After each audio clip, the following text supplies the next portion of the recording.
38절 시작. 베드로가 가로되 네가 회개하여 각각 예수 그리스도의 이름을 받고 사함을 받으라. 그리하면 성령을 선물로 받으리니. 네, 기도하겠습니다. 하나님, 말씀, 오늘 침례에 관한 말씀을 우리가 듣고 또 오후에는 바로 침례를 식을 하게 됩니다. 하나님이여, 죄인 하나가 회개해서 침례받고 거듭나 새 생명을 가지는 것, 하나님은 얼마나 기뻐하시는지 모르겠습니다. 오늘 이 약속대로 하나님과의 계약입니다. 침례를 통해서 하나님과 언약을 맺고 그리스도 예수를 위해서 살아가는 하나님의 자녀가 되게 하옵소서. 예수 이름으로 기도합니다. 네. 네.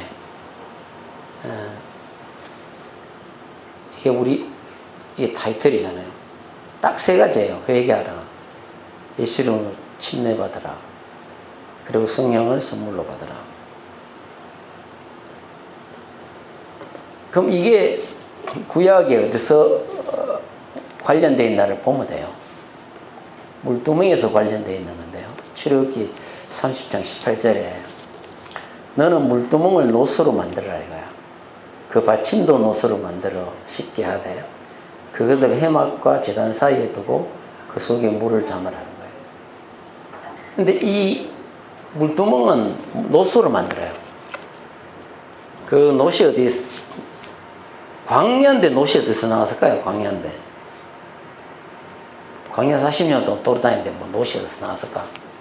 이게 어디서 나왔냐 하면 성경에 보면 이렇게 되어 있습니다. 여인들이 거울을 가져왔다. 그렇게 합니다. 거울. 남자들은 뭐 요즘에 젊은 사람들은 거울 많이 보겠지만 우리 때만 해도 거울 잘 안 쳐다봤는데 여자들은 안 그렇잖아요. 거울이 필수품이지. 근데 이 당시 때만 해도 유리거울이 아니고 노스를 가지고 거울로 봤죠. 그걸 가지고 녹여가지고 물두멍을 만들었어요. 그래서 만든 겁니다. 등을 만드는데 이게 지금 번제단과 그 성소에 들어가는 거 사이에 이 위치를 시키는데 볼까요? 이렇게 되어 있습니다. 여기 동쪽이거든요. 예전에 이걸 이렇게 방향을 놔야 되는데 방향을 이렇게 세로로 놔놨어. 세로로 놔놓으니까 남쪽인 줄 알았어, 입구가. 예전에 그런 줄 알았어요. 근데 이거를 안 잡아줘가지고 입구가 동쪽인데 남쪽인 줄 알고 나중에 동쪽이라 하는 거라 신학에 가니까 아닌데 이렇게 우리 그림을 봤거든요. 남쪽인데 알고 보니까 이걸 이렇게 놔야 되는 거예요. 세로로. 입구가 동쪽에 있는 거예요. 그러니까 동쪽에 있는데 이게 왜 동쪽으로 놨냐면 에덴이 동쪽이잖아요. 그것 때문에 동쪽으로 놓은 것입니다. 의도적이에요 이게. 근데 이 동쪽에 지파가 세 지파씩으로 있죠. 이렇게 이 성막을 중심으로 하고 지파가 세 지파씩 진을 치고 있거든요. 그래서 12지파 아닙니까? 그리스도의 백성들은, 하나님의 백성들 누구 중심으로 산다? 하나님 중심으로 산다 해서 이렇게 텐트를 치는 거예요. 네, 하나님 중심으로. 그래서 입구에 그러면 지파가 세 지파가 있는데 누가 있습니까? 유다 지파가 제일 먼저 있죠. 유다 지파를 통해서 예수 그리스도가 나. 그래서 유다 지파 여기 있는 거예요. 다 의미가 있는 거예요 이게. 이게 뭐 그냥 이렇게 해놓은 줄 아세요? 그래서 이 들어가면 요 노제단이 있어요. 이 번제단이거든요. 여기서 짐승을 잡아 태우고 피를 뿌려버립니다. 여기가 지금은 상징하는 게 번제, 상징하는 게 회개. 하나 앞에 나갈 때 제일 먼저 해야 되는 게 회개행위라. 태워가지고 피를 따로 뿌려야 돼. 그 피 뿌림을 통해서 죄가 속해지는 거예요. 사해진다고 말하잖아요. 그래서 이 노재단이 제일 먼저 앞에, 번제단이 앞에 있는 거예요. 그 노선 심판이거든요. 금은 우리가 믿음으로 많이 표현하잖아요. 노선 심판이에요. 그래서 노재단으로 만드는 거예요. 아카시아 나무라고 우리는 그렇게 이야기하는데, 시딘 나무라고 그러는데 아카시아 나무 비슷해요. 그 나무에다가 노를 쌉니다. 그래서 만든 게 노재단이에요. 그 다음에 요 들어가기 전에, 성소로 들어가기 전에 물두멍을 중간에 놔놨어요. 여기 놔놓고 일로 이제 들어가게 되는데, 예를 들어서 이걸 하지 않고 요 손 씻고 일로 들어가면 어떻게 돼요? 죽어. 하나님 엄격해. 분명히 이야기해 줬거든. 그 법도를 번제 드리고 짐승을 태우고 피를 뿌리고, 그 다음에 물두멍에 가서 어떻게 한다고요? 수족을 씻으라. 그렇게 나옵니다. 볼까요? 여기서 있죠. 읽어봅시다. 여기 출애굽기 30장 20절 시작. 이와 같이 그들이 그 수족을 씻어 죽기를 면할지니 이는 그와 그의 자손이 대대로 영원히 지킬 길이라. 수족을 씻으라. 손가발을 다 씻어야 된다는 거예요. 그래서 죽기를 면해야 된다는 겁니다. 근데 이걸 볼 때 여기서 씻고 일로 들어가야 되거든요. 순서예요, 순서. 예를 들어서 여기서 번제는 드렸는데 안 씻고 그냥 들어가. 죽는 거야. 이게 회개, 씻는 거니까 뭐예요? 씻는 거는 침례를 이야기하는 겁니다. 성경에. 침례를 이야기하는데. 근데 씻을 때 잘 한번 보세요. 뒤에도 나오지만. 여기서 짐승을 잡아갖고 죽여서 잡아가 피를 뿌리고 하면 피가 손에 묻어야 안 묻어요? 이거 뭐 다 튀죠. 그러면 여기가 씻죠. 그러면 물두멍에 갖고 씻으면 피가 그 피가 뭐예요? 물 속에 싹 스며들 거 아닙니까? 예? 그래서 여러분 침례 받을 때 예수 그리스도의 피가 싹 스며들어가 씻어주는 거예요. 그걸 뜻하는 겁니다. 아시겠어요? 이게 예전에 이렇게 설명을 안 해가지고 피가 어떻게 적용되는지를 몰랐어. 이렇게 적용이 되는 겁니다. 물두멍은 히브리어로 키오르라 그러는데요. 성막의 놋대와 성전의 놋대인데, 광야에서는 성막이고요. 솔로몬이 성전을 처음으로 건설하죠. 성전이라는 거예요. 성전이라는데 그 물두멍이 대야예요, 대야. 그건 대야입니다, 대야. 대야인데 씻는 기능이에요, 이거는. 그래서 우리 죄를 씻는 기능, 침례를 뜻하는 겁니다. 그런데 여기 보시면요, 번제단에서 제사 드릴 때 수족에 묻은 피를 물두멍에 가서 씻죠. 아까 설명했죠. 그래서 피가 그때 적용되는 거예요. 2000년에 예수님 십자가에 못 박힐 때 그 흘린 피가 여러분 침례받을 때 싹 씻어진다고, 적용이 된다고. 그러니까 그걸 기억하세요. 근데 물두멍에는 사이즈가 없어요. 무슨 말이냐면 전부 다 번제단도 그렇고 언약궤도 그렇고 분향단도 그렇고 떡상도 그렇고 전부 다 촛대도 그렇고 사이즈를 줬어요. 몇 큐빗 사이즈를 다 줬거든요. 착한 사이즈를 줍니다. 1큐빗이 한 8ｃm 정도 되니까 거의 한 5cm 정도 보시면 돼요. 그래갖고 착하게 큐빗을 만들어가지고요. 정확히 해야 돼요. 그래 만드는데 희한하게 물두멍만요 사이즈를 안 줍니다. 이거는 사이즈가 없어. 어떻게 만들든 상관없어. 크게 만들어도 되고 작게 만들어도 되고 상관이 없어요. 물두멍은 사이즈가 더 왜? 무한하신 하나님의 자비와 용서가 있다는 거예요. 여러분 어떤 죄도 싸움받지 못하는 죄는 없잖아요. 그러니까 사이즈가 없어야지. 야, 저 사람은 예수 믿기 전에 살인자야. 저 사람은 죄 용서 못 받아. 그런 거 없는 거예요.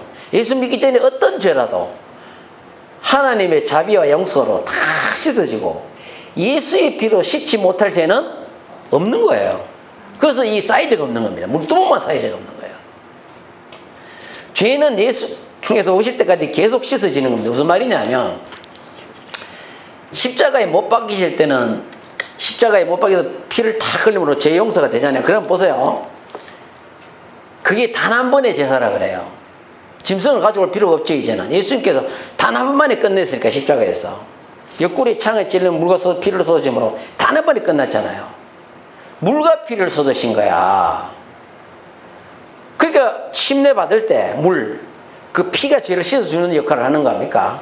그래서 오실 때까지 우리는 과거, 현재, 미래의 죄까지도 끝장을 냈다 이 말이에요. 끝장을 냈는데 미래의 죄는 단 조건이 있어. 뭐라고? 요한 1서에서 회개한다는 조건 아래 그 죄가 씻어지는 거예요. 그러니까 죄는 예수께서 오실 때까지 어떻게 된다고? 계속 예수의 피로 씻어지는 거예요. 그래서 이 물두멍이는 사이즈가 없단 말입니다. 영원하니까. 예수님 오실 때까지는 그러니까 사이즈가 없는 거예요. 예전에 물두멍이 사이즈인 줄 알았다. 그 사이즈가 없다. 그 하나의 무한하신 자비죠. 물두멍은 침례를 상징하는데요. 아까 보셨죠? 물로 씻어서 죽기를 면하라. 반드시 순서대로 나가야 돼.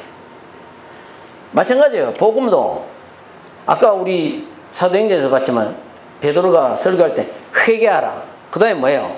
예수 그리스도 이름으로 진노받고 제사함을 받으라. 그래야만 성령을 선물로 받으리. 보세요. 회개, 침례, 성령이야. 이 순서라고 이게. 그러니까 이게 반드시 물러져 죽기를 면하라. 중요한 거죠. 어떤 사람이 이렇게 합니다.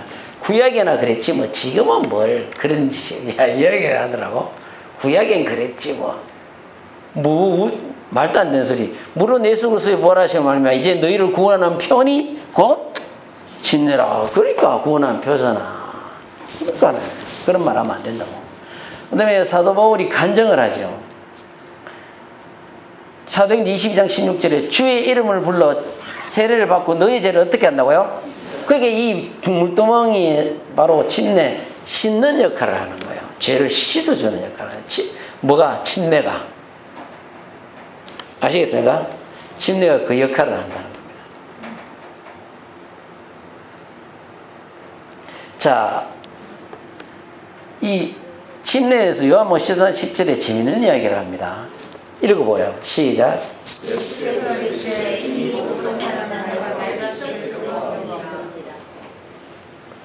이게 어떤 장면이냐면 예수님이 세종례 하는 거예요. 예전에 대구 교회에 다닐 때 세종례를 언제였나? 31일 날 했나? 맞죠? 31일 날 했었지.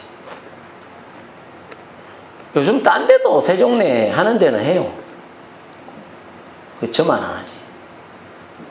저는 성찬식 하는데 세종례는 안 하게 되더라고요. 불편하더라고. 그래서 안 하게 되더라고요. 그러니까 여러분들 하고 싶으면 부부끼리 하면 돼. 그러면 되잖아. 저한테 안 한다고 뭐라 하지 마세요. 부부끼리. 그래서 저는 성찬식만 하는데 목욕 환자는 발밖에 씻을 수 없다고 그러는데 이미 목욕 환자는 뭘 뜻하는 거예요? 이미 침례 받은 사람은 발밖에 씻을 수 없다. 그러니까 아까 제가 말씀드렸잖아요. 침례 받고 나서 짓는 죄도 계속 회개해 나가야지. 예수 피로 씻음 받아야지. 그 왜 그러면 요한 1서에 그 이야기를 했냐? 이유가 있습니다. 영지주의자들은 그 당시 때 활개를 쳤는데 영지주의자들은 이렇게 얘기했어요. 육은 더럽고 영은 선하다. 그러니 예수님이 십자가에 못 박혀 죽은 것은 육이지 영이 아니다. 그러니 육신은 아무리 죄를 지도 회개할 필요가 없다고 그랬어요. 영지주의자들은. 왜? 육은 원래 더러우니까. 그 영은 원래 깨끗하니까. 그렇게 이야기를 하는 거예요. 근데 성경은 그렇게 얘기 안 하거든. 마음에 죄가 가득했다고 하거든. 아니거든 그게. 그러니까 그 영지주의자가 그렇게 자꾸 속이니까 이단 가르침을 하니까 사도 요한이 그 이야기 하는 거예요. 만일 너희가 죄 없다는 건 너희 속이는 거라 이거야. 하나님은 미쁘시고 의로우사, 미쁘시고 믿음직하고 의로우셔서 너희가 만일 죄를 자백하면 예수의 피가 그 너희 죄를 깨끗게 하신다는 거예요.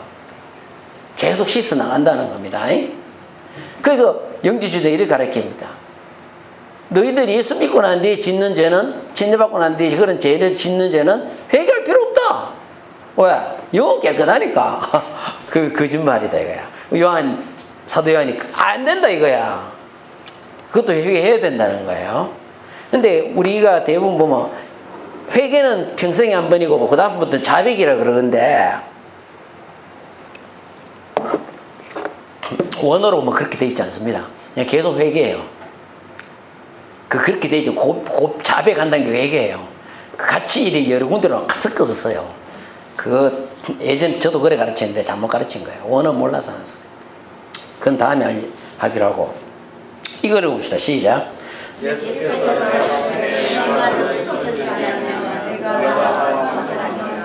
이 말에 제가 요번에 좀 충격받았네. 맨날 보면서 이걸 왜 뭐 제대로 안 봤던가 몰라. 베드로가 그러면 다 씻어달라고 했거든. 그렇게 뭐라고 그래요? 이미 목욕한 날은 발밖에 씻을 필요가 없다 이거야. 그 예수님 뭐라고 대답하시죠? 내가 너를 씻어주지 않으면 네가 나와 어떻게 타고? 상관이 없대. 이걸 침례에 적용시켜봐. 우리가 침례받지 않으면 예수님과 나와 상관이 있으면 없습니까? 상관이 없는 거야. 상관이 없게 되는 거예요. 니하고 내하고 상관이 없다는 건 뭐예요? 예? 니하고 내하고 언약이 체결이 안 되는 거야. 아까 약속이라고 그랬잖아. 이 약속은. 그러니까 침례는 하나님과 내가 하고 약속을, 언약을 맺는 겁니다. 아주 중요한 거예요. 언약을 맺는 거. 하나님은 언약을 맺으면 언약을 맺은 백성은 뭐예요? 내 백성이 되는 거라. 그 침례를 받고 우리가 장사 지내고 올라옴으로 새 생명 가운데 산다 그랬거든, 로마서에서. 그러니까 우리가 예수님의 생명을 가지고 예수님의 자녀로 살아가는 겁니다. 그런데 씻어주지 않으면 네가 나오고 아무 상관이 없는 거야. 내 자녀가 안 되는 거야. 왜? 언약을 맺지 않았기 때문에. 아무 관계 없는 거야. 아무 관계 없게 되는 거야. 그 침례가 그만큼 중요한 거예요. 침례를 안 받으면 니하고 나하고는 아무 관계가 안 돼. 필요 없어. 아무 관계 없는 걸. 자녀라도 보세요. 자녀라도 자, 예를 들어서 10명의 자녀가 있어. 아버지가 재산이 엄청나게 많아. 근데 10명의 자녀가 있어. 근데 아버지가 돌아가셨어. 근데 딱 한 명만 9명은 재산을 받았는데 한 명만 못 받아. 알고 보니까 그 아버지가 9명은 호적에 입적했는데 1명만 호적에 안 넣었어. 그러면 인간적으로는 그냥 나의 아들이 맞는데 법적으로는요, 아들이 됩니까 안 됩니까? 법적으로는 안 되는 거예요. 그게 호적에 넣지 않았기 때문에. 꼭 그와 같은 거예요.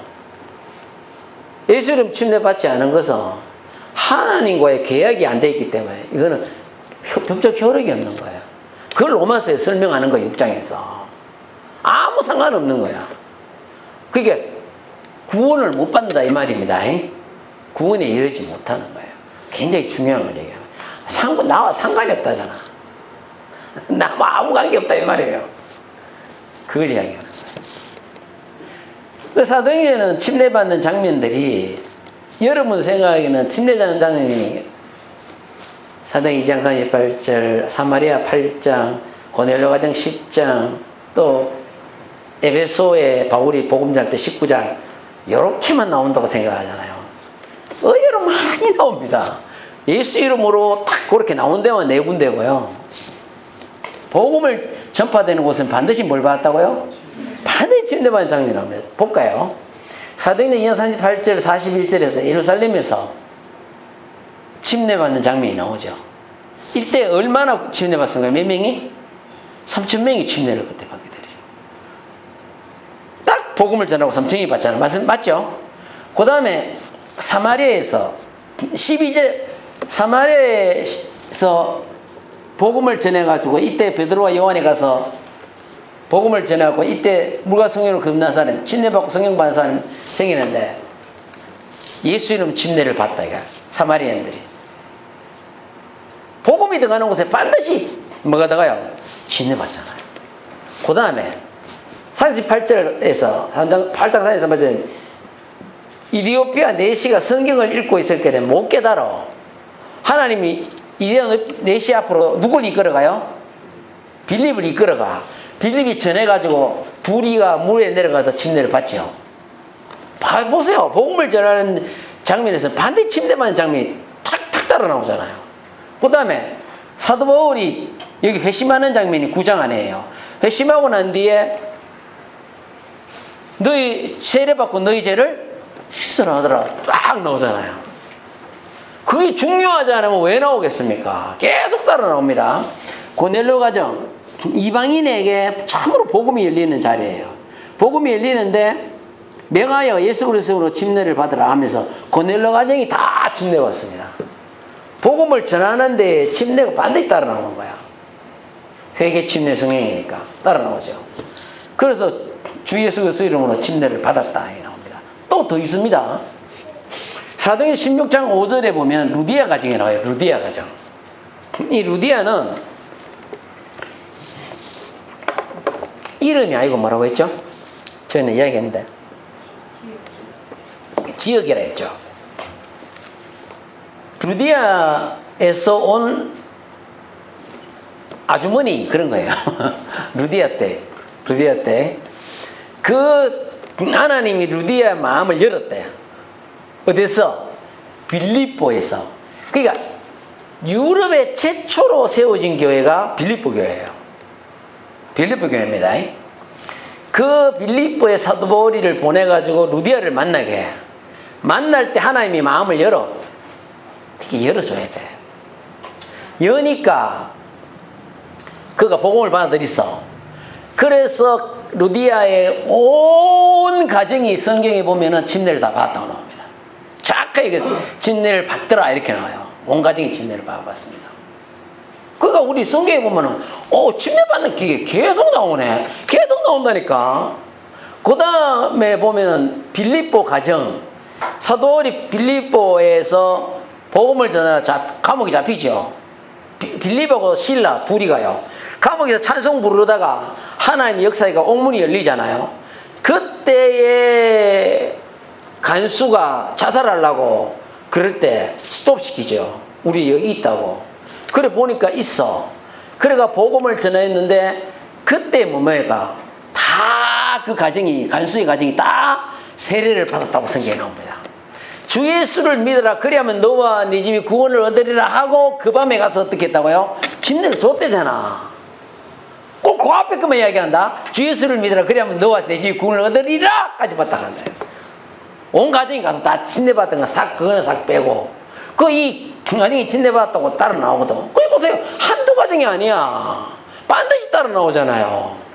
그 다음에 한번 봐요. 18장 8절에서 뭐냐면 회당장 그리스보 가정과 고린도 사람들이 침례를 받습니다. 여기서는 그리스보가 회당장은요 여러분 다 아셔야 되는데 회당장 그러면요 대단한 권력입니다. 어디 가면 회당이 있으면요 이런 예배당같이 있는데 회당장은요 이 권위가 굉장히 셉니다. 회당장이 허락 없이는요 회당장이 아무나 못 들어와. 굉장한 사람입니다. 이 사람. 근데 이 사람이 그리스도 이 가정이 복음을 받아들여가지고 전부 침례받아요. 그리고 그 지역의 고린도 사람들이 뭐예요? 침례를 많이 받았다고 성경에 나옵니다. 뭐요? 복음이 들어가는 데는 침례받았다는 장면이 계속 나오잖아. 사도 바울이 19장에서 에베소 교회 갔을 때 뭐예요? 너가 뭔 침례를 받았나니까 뭔 침례 받았대? 요한의 세례를 받았대. 안 된다는 거야. 요한의 세례를 받았나 안 된다는 거야. 요한이 누구를 믿으라 했다고? 내 뒤에 그분이 누구예요? 근데 여러분 요한의 세례를 받았는데 왜 예수님 침례를 다시 받으랄까? 이유가 뭘까? 이유가 그렇지 이름이 적용이 안 되고 또 예수의 피가 적용이 안 되는 거야. 예수님이 십자가에 죽기 전에 일이잖아요. 사일이 침례 요한의 시대는. 그때는 그걸로 가능했는데 이제는 안 된다는 거야. 왜? 예수 이름이 적용이 안 됐다 이거야. 피가 적용이 안 됐다 이거야. 다시 받아야 된다는 거야. 그래서 저희가 듣고 예수 이름 뭐요? 침례를 받았대. 바울이 안수하니까 성령이 또 임했대. 그죠? 모두 몇 사람 정도 봤습니까? 12사람쯤 됐대. 숫자까지 나오네. 무라 성령으로 끝나는 거예요. 그래서 리대가 전부 침례당하는 장면들이 나오지 않습니까? 아시겠죠? 그래서 그 이름에 요거 보세요. 잠깐만요. 요거 읽어보세요. 시작.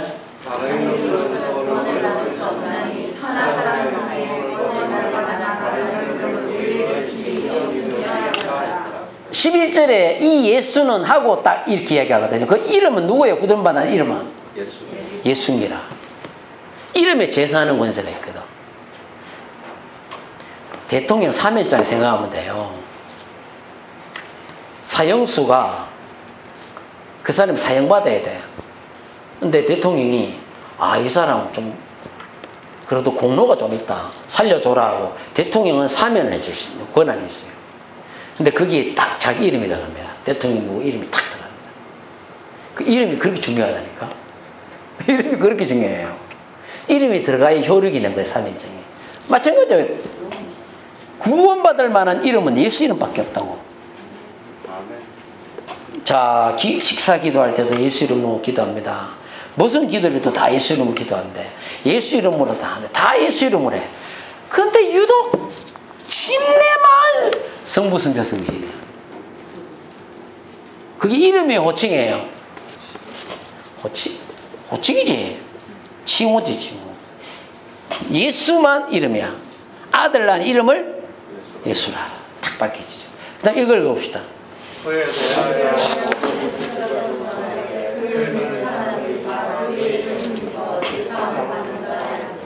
누구 이름을 힘다고요? 그 이름이 누군데? 예수 이름을 힘으로 제사를 받는다 하고 베드로가 뭐합니까? 명하 예수로서 이름으로 침례 주라 이거야. 예수 이름에 죄사함을 받는 거예요. 예수 이름이 죄사하는 권세가 있고 예수의 피에 죄사하는 능력이 있는 거예요. 그 다음에 요한일서 2장 시작.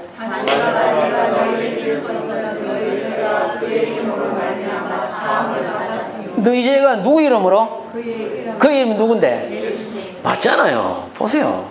그래서 예수 이름이 반드시 들어가야 돼. 이거 보세요. 여기 들어가는 거예요. 예수 이름으로 다 침례받았다는 게 들어가는 겁니다. 어제 그 구미에 어떤 형제 있잖아요. 그 전날 연락 와서 대구에 더 어린이인데 한번 목사님 만나 뵙고 싶다. 그 만났거든. 교회 왔더라고. 이야기하는데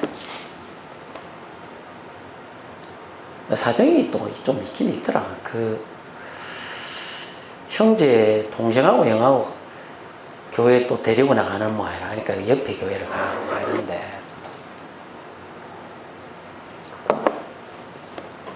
그 자기 목사님하고 한 부딪히는 마야. 3일째 아닙니다. 그 목사님 3일째 아니면 이다이거든. 이 장로면에 근데 이다요. 매일 부딪히는 기라. 예수님이 세 분입니까? 한 분입니까? 묻는데 한 분이라 하잖아요. 그럼 왜 아버지 아들 성령을 따로 나눴습니까? 목사님 대답을 못하는 거예요. 그 혹시 전국에서 뭐 세 분인 거 봤습니까? 이렇게 질문에 부탁하네. 그러니까 목사님이 보지는 못했다. 그러니까 계속 싸우는 것 같더라고. 그래서 제가 그랬어요. 못 견딜 겁니다. 안 받아들이실 거예요. 여기 다시 오셔야 돼요. 그러니까 제가 기도하고 있다 그래. 그래서 제가 그랬어요.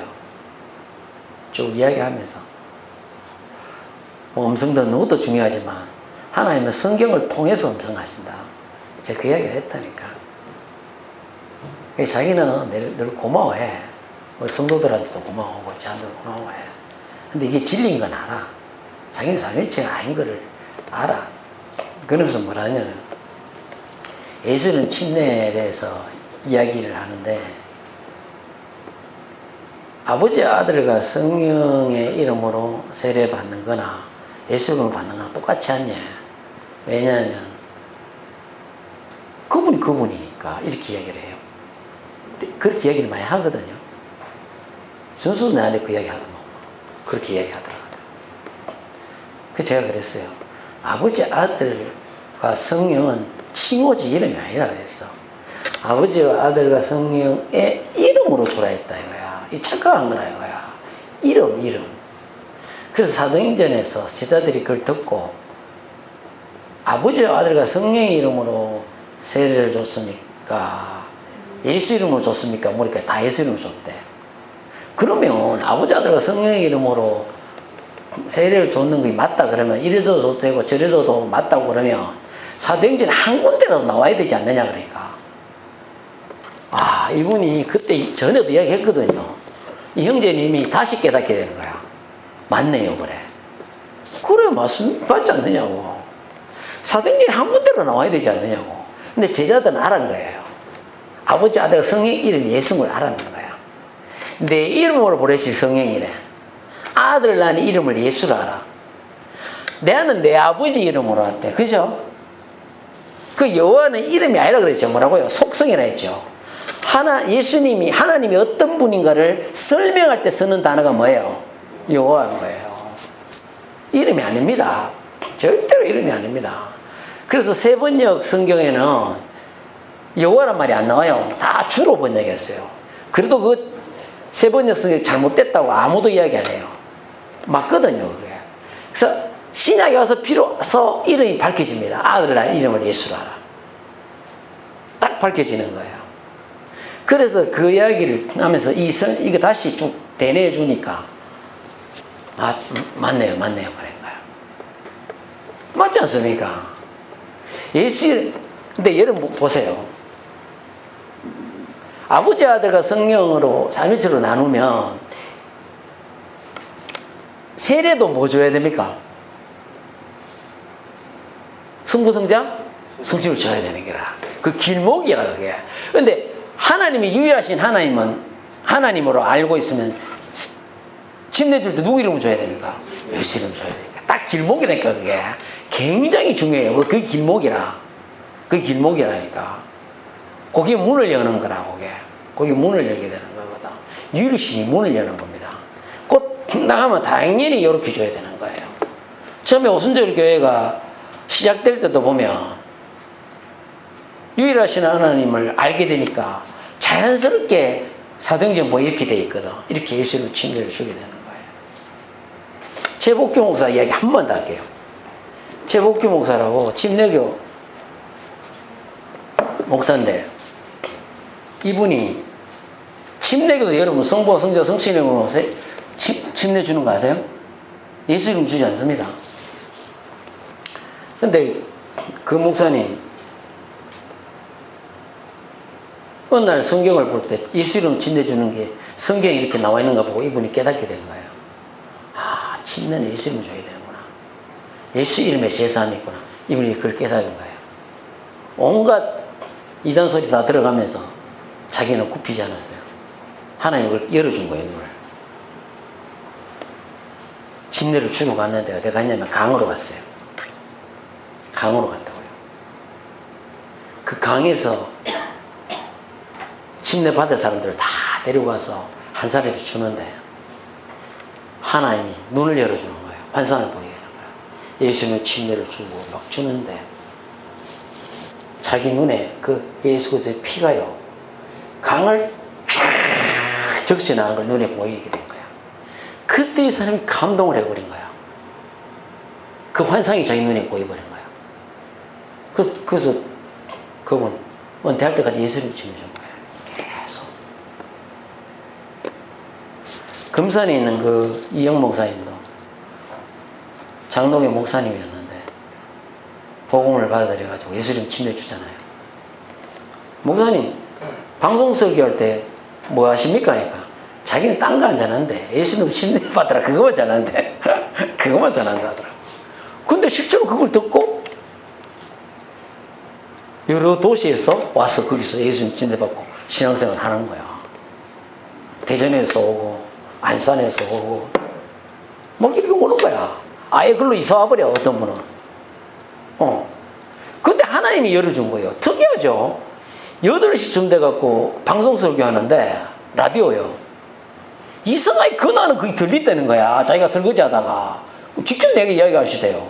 들리다는 거예요. 바바다 들리다는 거야. 그리고 전화했다는 거야. 거기 목사님 쫙 설명해 주니까 단장 뛰어와가 예수님 치는 거야.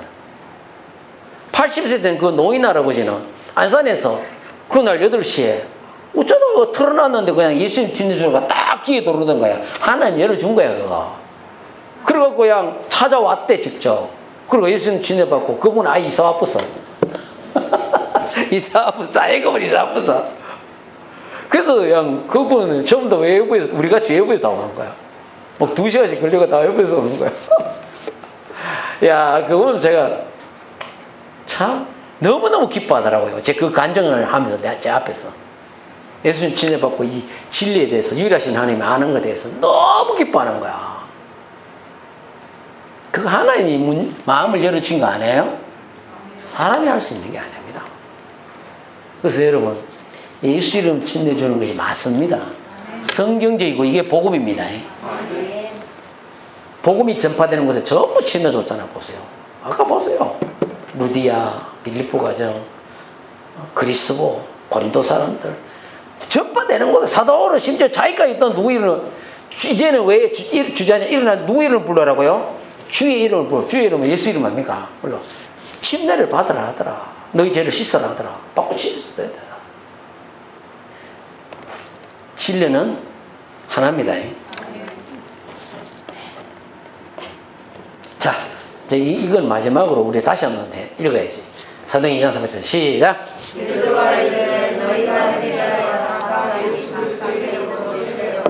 제사함을 받아라. 그리하면 성령을 받아라. 참 제가요 침례로 고치면 참 나 처음 다음부터 침례로 다 고칠 거야. 왜냐하면 각주의 다락 보면 침례라고 해놨거든. 침례교는 아예 자기들이 만들어낸 성경이 있어요. 그건 침례로 다 번역해 바꿔놨어요. 근데 직설법 명령이라고 제가 밑에 그냥 붙여놨는데 왜 이거 해놨냐면 직설법이라는 것은 이거예요. 역사적 사실이다. 실제였다. 예수님 진리준 건 실제였다. 그 당시 있었던 뭐예요?